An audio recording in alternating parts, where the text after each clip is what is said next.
그래서 결국은 HDL을 높이는 것은 약이 아니라 생활 습관으로 우리가 관리를 할 수밖에 없습니다.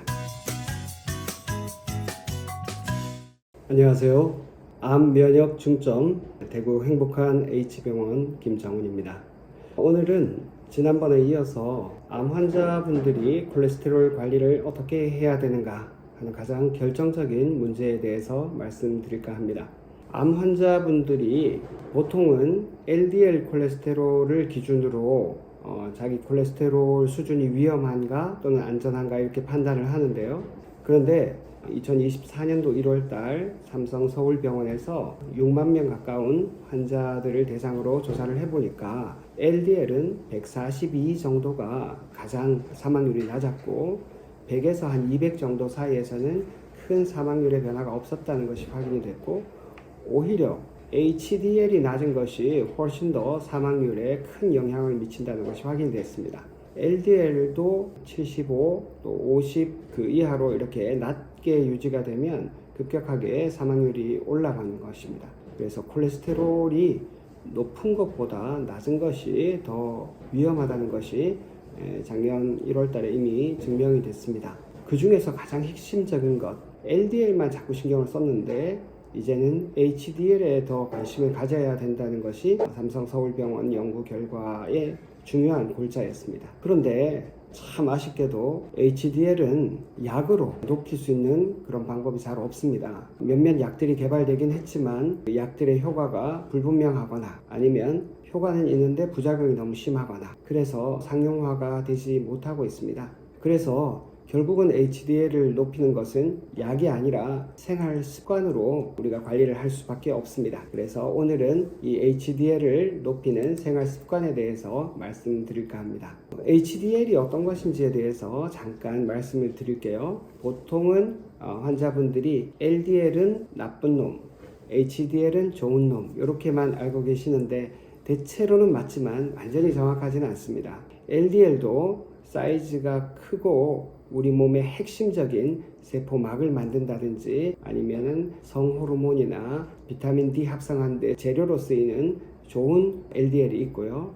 또 사이즈가 작아서 혈관벽을 공격하는 못된 LDL도 있죠. HDL도 마찬가지입니다. 일반적인 수준에서는 HDL은 높은 것이 좋다 그렇게 되어 있지만 보통 한 60 이상을 적정한 수준으로 봅니다. 그런데 HDL이 100 이상 마구마구 올라가는 그런 상황이 있는데 그런 상황은 반드시 좋은 상황이라고 보기는 어렵습니다. 왜냐하면 LDL이 아까 나쁜 LDL이 혈관벽에 찌꺼기가 생기도록 그렇게 한다고 했죠.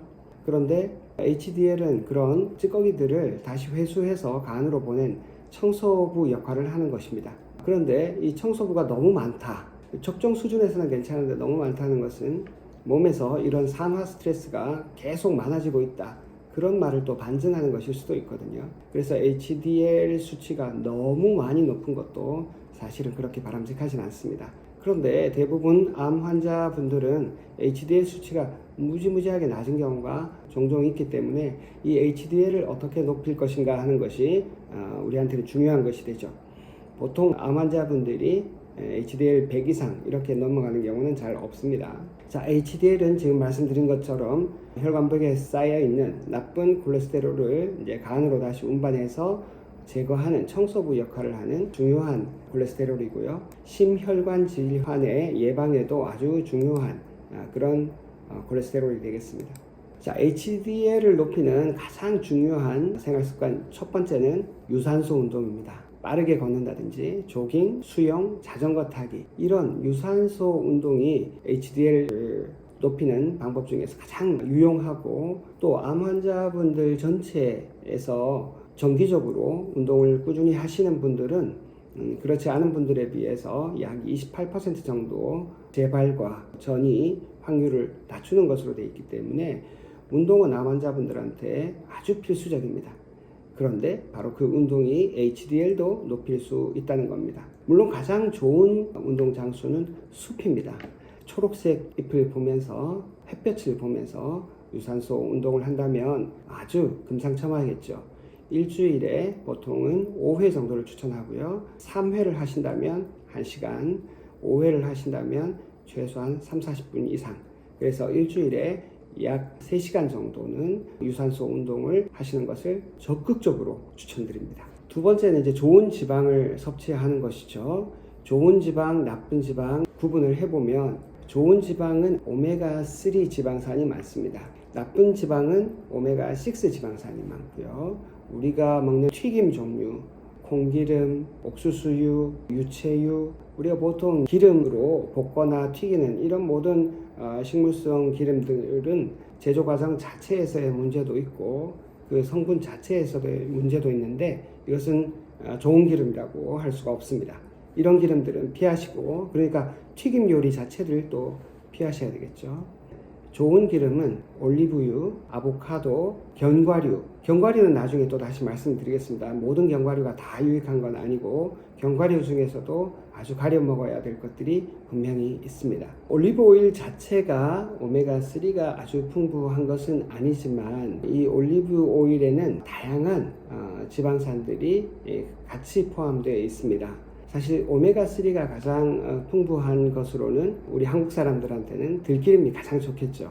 그리고 아마씨유도 좋긴 한데 아마씨가 주로 캐나다에서 많이 들어오는데 캐나다에서 이 GMO로 기른 그런 아마씨라면 아마씨유를 그렇게 추천할 만하지는 않습니다. 제일 좋기는 우리나라는 그냥 들기름을 드시면 제일 좋겠습니다. 또 하나 중요한 것이 이제 등푸른 생선인데요. 지금 사실 생선에 대해서는 여러 가지 이슈가 많습니다. 워낙 해양 오염이 심해서 과연 미세 플라스틱이라든지 또는 중금속 이런 데서 안전한 해양 먹거리가 있는가에 대해서 논란이 있지만 고등어, 정어리, 꽁치와 같은 비교적 좀 작은 생선에서 우리가 직접 기름을 섭취하게 된다면 그것이 가장 유익한 오메가3 섭취 방법이라고 생각합니다.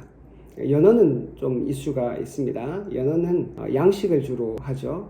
그래서 노르웨이산 연어를 우리가 많이 먹게 되는데 대부분 항생제를 엄청 많이 쓰고요. 또 사료도 또 그렇게 믿을만 하지 못하기 때문에 연어는 사실 이제 알래스카산을 수입하면 좋은데 우리나라는 그렇게 생물로 잘 들어오지 않는 걸로 되어 있습니다.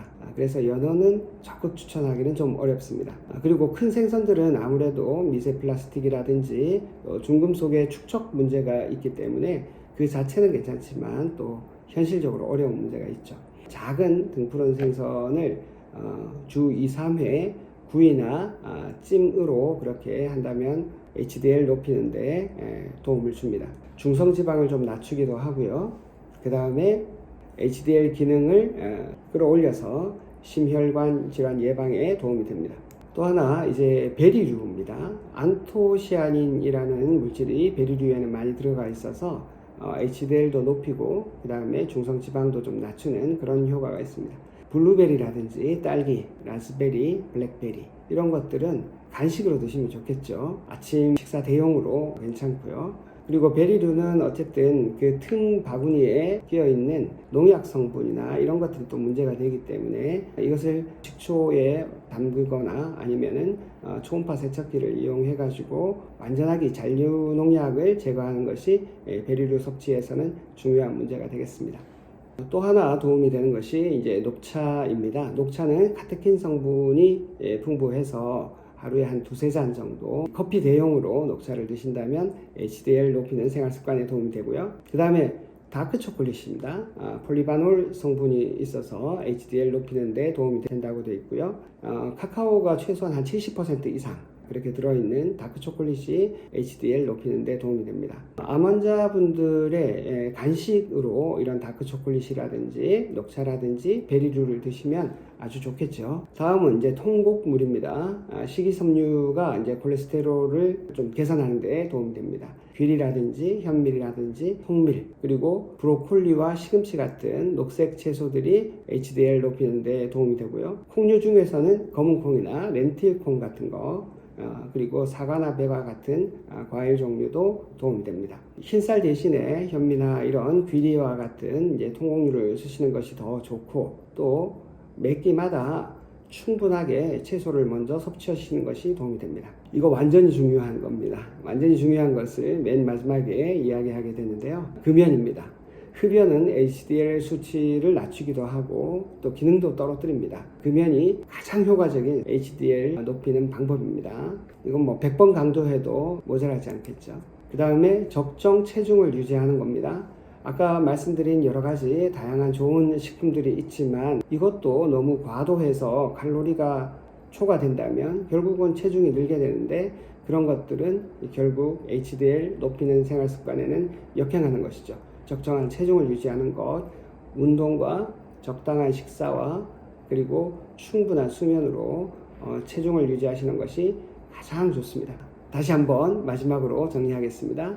유산소 운동은 일주일에 3회 내지 5회, 최소한 3-40분 이상, 그래서 일주일에 약 3시간 정도, 더 좋기는 초록색 나뭇잎을 보면서 숲에서 하시거나 햇볕을 쬐면서 하시는 것, 그것이 HDL 높이는 좋은 습관입니다. 두 번째는 작은 등푸른 생선을 일주일에 2-3번 정도 드시는 것 추천드리고요. 녹차를 하루에 2잔 이상 드시는 것 추천드리고, 그 다음에 올리브 오일이라든지 좋은 견과류, 이건 나중에 따로 말씀드리겠습니다.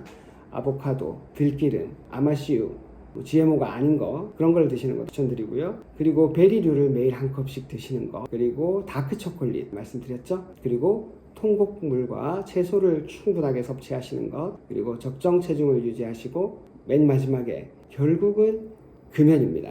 담배 피시는 분들은 아무리 다른 거 좋은 거 하셔도 큰 소용이 없습니다. 담배는 반드시 끊으시기 바랍니다. 이렇게 꾸준하게 실천하신다면 HDL도 높이고 여러분 삶의 질도 분명히 올라갈 것입니다. 건강한 혈관이 바로 건강한 삶의 지름길이다, 이렇게 생각하시고 오늘부터 생활 습관을 개선하셔서 HDL을 높이는 삶을 사시고, 암 환자분들이라면 특별히 더 중요합니다. HDL이 40 이하로 내려갔다, 비상이라고 보시고, 제 경험으로는 HDL이 30 이하로 내려가니까 그 다음부터는 올리기도 어렵고 효과가 잘 없는 경우가 많았습니다. 그래서 HDL이 낮으신 분들, 특히 30 전후가 된다, HDL을 높이는 생활 습관을 지켜주시면 좋겠습니다. 암 환자분들에게 모쪼록 희망의 메시지가 되었으면 좋겠고요. 저는 다음번에 더 건강한 내용으로 찾아오도록 하겠습니다. 감사합니다.